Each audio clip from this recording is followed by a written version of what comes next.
Welcome to my channel knowledge की खोज। जैसा कि आप थंबनेल देखकर समझ ही गए होंगे कि हम लोग आज से 2025 का जो बोर्ड पेपर होने वाला है उसकी तैयारी करना शुरू किए हुए हैं। तो आप मेरे चैनल के साथ बने रहिए और हर दिन आपको 2 बजे के बाद या 2 से ढाई के बीच में आपको ये वीडियो मिलते रहेंगे। आप इसको जो है देख सकते हैं और अपनी पेपर की तैयारी को आज से ही स्टार्ट कर सकते हैं। इसमें आपको ज़्यादा कुछ करने की ज़रूरत नहीं है।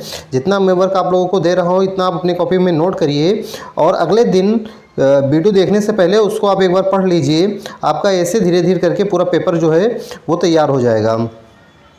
तो आपको कोई ज़्यादा टेंशन लेने की ज़रूरत नहीं है।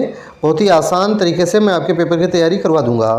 तो आज हम कुछ क्वेश्चंस लेकर आए हुए हैं आपके सामने, तो उनको आइए देख लेते हैं।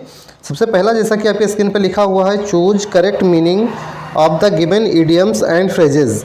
तो इसमें सबसे पहला आपका आ जाता है जो कि है by leaps and bound. By leaps and bounds, ये पहला आपका जो है इडियम्स है। तो इसका मीनिंग क्या होता है, सबसे पहले हम उसको बताने से पहले आप ये कोशिश करिए कि इसका जो है 4 ऑप्शन दिए हुए हैं आपके पेपर में, ऑब्जेक्टिव टाइप क्वेश्चंस में ये आता है। तो आप इसके ऑप्शंस को देख के 4 ऑप्शन आप अपना गेस करिए, उसके बाद में मेरे उत्तर के साथ आप इसको मैच करिए। तो ये आपके स्क्रीन पर 4 ऑप्शन दिए हुए हैं। आप इसमें में से कोई एक गेस करिए, उसके बाद में मैं आपको इसका आंसर बता रहा हूँ कि इसका कौन सा आंसर आपका होगा। तो बाय लीप्स एंड बाउंड में से आप लोगों ने गेस कर लिया होगा। तो आइए देख लेते हैं कौन सा इसका करेक्ट आंसर होगा। इसका करेक्ट आंसर होगा, उससे पहले बताने से इसका करेक्ट आंसर बताने से पहले मैं आपको इसकी मीनिंग बताना चाहूँगा। अभी आप जो है इसके उत्तर को खुद क्लियर कर लेंगे, इसके आंसर को खुद जान लेंगे। तो इसका मतलब होता है by leaps and bounds means जो होता है इसका अत्यंत शीघ्रता से, अत्यंत शीघ्रता से। अगर आप चाहें तो इसको नोट करना चाहें तो आप इसको नोट कर सकते हैं, लिख सकते हैं। मैंने नहीं लिखा है, आप कॉपी में लिखिए और इसके सामने आप इसका हिंदी लिख लीजिए ताकि आपको आसानी से याद हो जाए। तो अब अगर हमने कहा अत्यंत शीघ्रता से, इसका ये जो मीनिंग होगा, तो इसका करेक्ट ऑप्शन हमारा कौन सा हो जाएगा? करेक्ट ऑप्शन हमारा हो जाएगा ऑप्शन नंबर 4, वेरी रैपिडली। ये आपका आंसर हो जाएगा। अब आइए हम देख लेते हैं क्वेश्चन नंबर 2 को।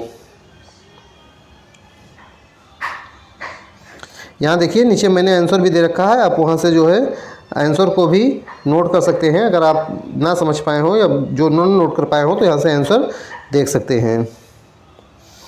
सेकंड हमारे सामने आ जाता है जो कि है किथ एंड किन।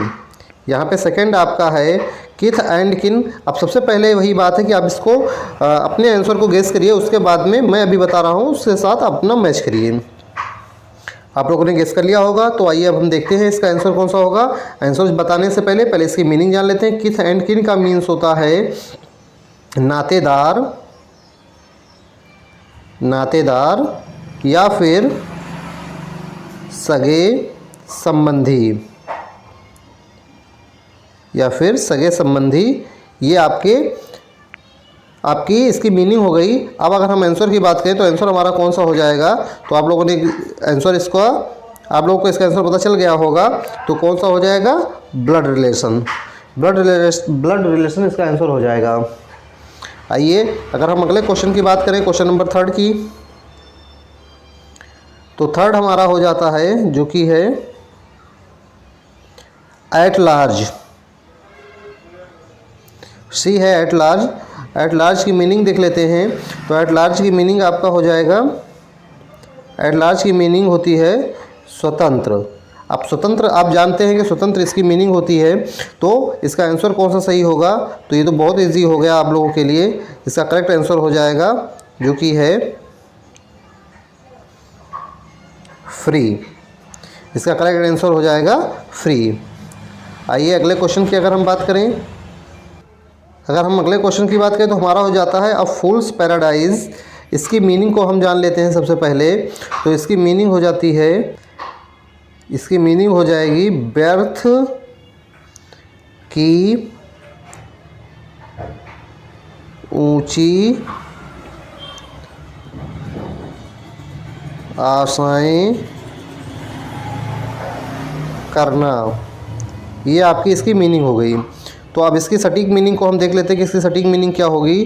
तो इसकी सटीक मीनिंग आपकी हो जाएगी, आइए देख लेते हैं। आंसर इसके साथ लिखा हुआ है, आंसर आपका हो जाएगा, इसका आंसर रॉन्ग लिखा हुआ है फूल्स पैराडाइज का, या फूल्स पैराडाइज का इसका आंसर गलत लिखा हुआ है। ये आपका यहाँ पर इसका आंसर गलत लिखा हुआ है, ये आपका नहीं होगा यहाँ पे आंसर इसका हो जाएगा यूटोपिया। इसका करेक्ट आंसर आपका यूटोपिया हो जाएगा। आइए अगले क्वेश्चन की अगर हम बात करें, अ मॉडर्न स्पीच, अगर मॉडर्न स्पीच की अगर हम बात करें, मॉडर्न स्पीच की अगर हम बात करें तो इसका क्या हो जाएगा। इसके पहले ऑप्शन को देख लीजिए, उसके बाद मैं इसकी मीनिंग बता देता हूँ। मॉडर्न स्पीच का मतलब होता है पहला भाषण, पहला भाषण इसकी मीनिंग हो गई। अब हमें बताना है कि कौन सा इसका आंसर होगा। तो इसका करेक्ट आंसर हो जाएगा जो पिछले जो है क्वेश्चन में था, यानी क्या हो जाएगा, फर्स्ट स्पीच, यानी यहाँ पे फर्स्ट स्पीच आपका लिखा हुआ है। अब ये